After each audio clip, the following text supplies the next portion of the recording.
If you're trying to buy your first home in Australia right now, you're not just bidding against other families, you're bidding against a tax break. Negative gearing lets an investor deduct rental losses against their wages, and Treasury says it can lift the price of the very home you're chasing.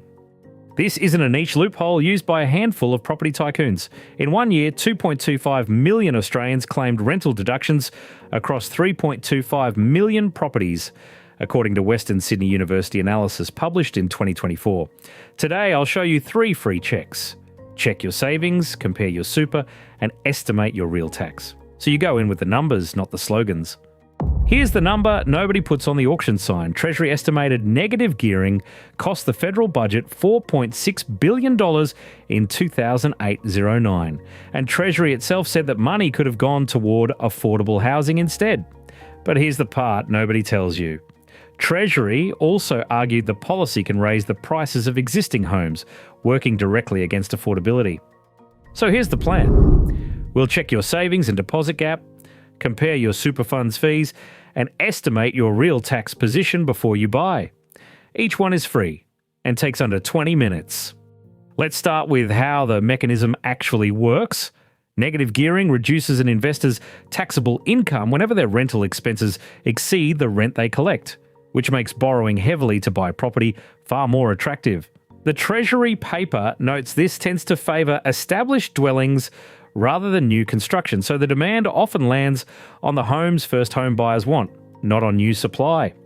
Now the impact. Treasury put the cost at $4.6 billion in 2008-09 for negative gearing alone, and said that revenue could have been used for other purposes, including affordable housing.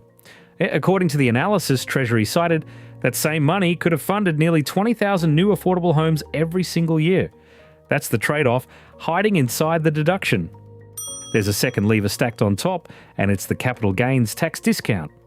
ACOS, the peak welfare body, argues this discount interacts with negative gearing to encourage speculative buying of established homes rather than building long-term rental supply. When you can write off losses now and pay tax on only half your gain later, the maths pushes investors toward bidding up existing housing. And the cost of leaving it alone is personal. ACOS estimated the capital gains tax discount cost $5 billion, and negative gearing added another $2 billion in the relevant year, and said the combination lifts house prices without materially adding affordable supply. For someone like you, that means higher prices, higher rents over time, and more years stuck renting while you save. Here's the myth that stops people acting. People say negative gearing mainly boosts rental supply, so renters win too. But Treasury's material says it tends to favour established dwellings and can raise their prices, and the RBA workshop model found removing it would lift home ownership by 5.5%. Put the two costs side by side. ACOS estimated the capital gains tax discount cost $5 billion and negative gearing $2 billion in that year. Together, ACOS says these settings fuel price booms and worsen affordability without adding the affordable homes the country actually needs. Let me make this real. Meet Mia. She's 34, a nurse in Brisbane earning $92,000 a year, with $65,000 saved for a deposit and about 15 years until retirement. She rents while trying to buy her first home, and every weekend she's competing with leveraged investors for the same entry-level houses. Here's what she found when she ran the numbers. Her first discovery was the sheer scale of who she's up against. In 2022 to 21, 2.25 million taxpayers claimed rental deductions, and each 47% of those investors were negatively geared, according to Western Sydney University's 2024 analysis. That told Mia the tax advantage isn't occasional, it's baked into the market she's bidding in. Her second discovery flipped the script. A reform model cited in the debate, the RBA's 2017 workshop study, found that removing negative gearing could increase the average home ownership rate by 5.5%. For a first home buyer like Mia, that's not a rounding error. It's materially better odds of getting in than the status quo offers. Her third discovery was the most surprising. The same RBA 2017 model found that 76% of households would actually prefer an economy without negative gearing. That's a powerful counter to the common claim that the policy mainly protects ordinary mum and dad landlords and their renters. Stacked together, this is the pressure Mia faces over the next 15 years. Treasury says negative gearing can lift established home prices, while the RBA's 2017 model suggests removing it could raise home ownership by 5.5%. So she's paying a higher price today and entering ownership more slowly, a cost that compounds across her whole career. So could this be you? You've been outbid on entry-level homes by investors. You don't actually know your real deposit gap or your timeline to buy, and you haven't checked whether super fees are quietly eating the savings that could become your deposit. If any of those ring true, the next 3 moves are built for you. You can't change negative gearing on your own this weekend, but you can stop walking into the market blind.